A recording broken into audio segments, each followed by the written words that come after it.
আমাদের আজকে সকালের নাস্তায় থাকছে যাকে বলে বউ ভাত, তাই আমি আজকে রান্না করে নিব। এখানে আমি খুদগুলাকে প্রথমে ভালো করে ধুয়ে নিছি, তারপর একটু হলুদ গুঁড়া, পেঁয়াজ কুচি, রসুন কুচি, জিরার গুঁড়া একটু দিয়ে দিলাম। তাতে আরও কাঁচামরিচ, তেজপাতা, একটা এলাচও দিয়ে দিছি। এখন পরিমাণ মতো তেল দিয়ে ভালো করে হাত দিয়ে মাখিয়ে নিব সময় নিয়ে একটু। এখানে আমি মরিচের গুঁড়া ব্যবহার করি না, শুধু কাঁচামরিচ ব্যবহার করছি, তার জন্য একটু সময় করে মাখিয়ে নিব ভালো করে, যাতে সব কিছু খুদের সাথে মিশে যায়। এদিকে খুদটাকে আমার ভালো করে মাখানো হয়ে গেছে, এখন আমি সামান্য পরিমাণে পানিও দিয়ে দিব। এখন আমি ঢাকনা দিয়ে ঢেকে দিব, তারপর চুলাটা জ্বালিয়ে দিব।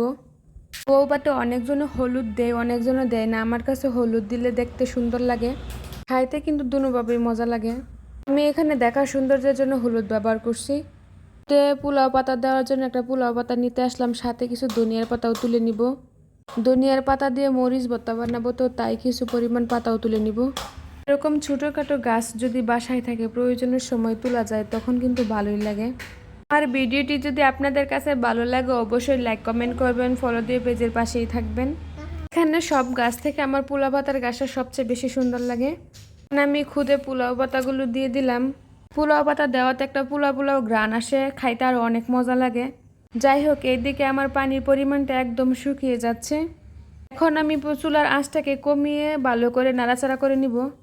খুদগুলা কিন্তু ভাজার সাথে সাথে সুন্দর করে ফুটে যাবে। এই খুদের বাটটাকে আমি সময় নিয়ে ভেজে নিব। এখানে আমি এক পট খুদ নিয়ে নিছি।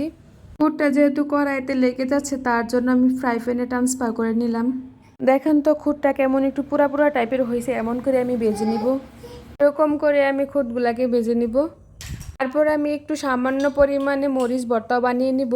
তার জন্য এখানে শুকনা মরিচ, পেঁয়াজ কুচি, ধনিয়া পাতা দিয়ে ভালো করে মাখিয়ে নিব। তারপর আমি ভর্তাতে একটু সামান্য পরিমাণে তেল দিয়ে দিব সরিষার, তাহলে আমার রেডি হয়ে যাবে ভর্তা।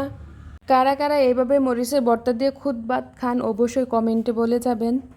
এই খুদের ভাতটা শুকনা মরিচের ভর্তা দিয়ে কিন্তু আমার কাছে সেই মজা লাগে। এটি দেখার জন্য আপনাদের সকলকে অসংখ্য ধন্যবাদ।